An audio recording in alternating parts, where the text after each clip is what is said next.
ಯಾರು ಅಯ್ಯಪ್ಪನೇ ಪ್ರಾಣವೆಂದು ಪೂಜಿಸುವ ಒಬ್ಬ ಸ್ವಾಮಿಯ ಮುಂದೆ ಕಣ್ಣೀರಿಟ್ಟು ನನಗೆ ಆದ ಮೋಸಕ್ಕೆ, ನನಗೆ ಮಾಡಿದ ವಂಚನೆಗೆ, ನನ್ನ ಈ ಅವಮಾನಕ್ಕೆ ಉತ್ತರವನ್ನ ನೀಡು ಅಂತ ಅವನಲ್ಲಿ ಕೇಳಿದಾಗ, ನಿನಗೆ ಮೋಸ ಮಾಡಿದವನು ಎಷ್ಟೇ ಬಲಶಾಲಿಯಾಗಿದ್ದರೂ ಕರ್ಮ ಅವನನ್ನ ಬಿಟ್ಟರು ಈ ಕಲಿಯುಗವರದ ಬಿಡಲಾರ. ಖಂಡಿತವಾಗಿಯೂ ಅವನು ಕೇಳುವ ಪ್ರಶ್ನೆಗೆ ಆ ವ್ಯಕ್ತಿ ಉತ್ತರವನ್ನ ಕೊಡಲೇಬೇಕು. ನಿಮಗೆ ಆದ ಅನ್ಯಾಯಕ್ಕೆ ಧರ್ಮದ ಪರವಾಗಿ ಆ ಧರ್ಮಶಾಸ್ತ್ರನೇ ನಿಲ್ಲುತ್ತಾನೆ. ಇದು ಸತ್ಯವಾದ ಮಾತು.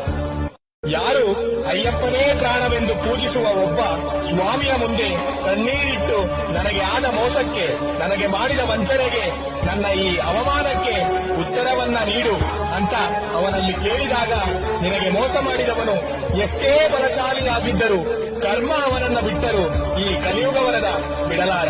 ಖಂಡಿತವಾಗಿಯೂ ಅವನು ಕೇಳುವ ಪ್ರಶ್ನೆಗೆ ಆ ವ್ಯಕ್ತಿ ಉತ್ತರವನ್ನ ಕೊಡಲೇಬೇಕು. ನಿಮಗೆ ಆದ ಅನ್ಯಾಯಕ್ಕೆ ಧರ್ಮದ ಪರವಾಗಿ ಆ ಧರ್ಮಶಾಸ್ತ್ರನೇ ನಿಲ್ಲುತ್ತಾನೆ. ಇದು ಸತ್ಯವಾದ ಮಾತು. ಯಾರು ಅಯ್ಯಪ್ಪನೇ ಪ್ರಾಣವೆಂದು ಪೂಜಿಸುವ ಒಬ್ಬ ಸ್ವಾಮಿಯ ಮುಂದೆ ಕಣ್ಣೀರಿಟ್ಟು ನನಗೆ ಆದ ಮೋಸಕ್ಕೆ, ನನಗೆ ಮಾಡಿದ ವಂಚನೆಗೆ, ನನ್ನ ಈ ಅವಮಾನಕ್ಕೆ ಉತ್ತರವನ್ನ ನೀಡು ಅಂತ ಅವನಲ್ಲಿ ಕೇಳಿದಾಗ, ನಿನಗೆ ಮೋಸ ಮಾಡಿದವನು ಎಷ್ಟೇ ಬಲಶಾಲಿಯಾಗಿದ್ದರೂ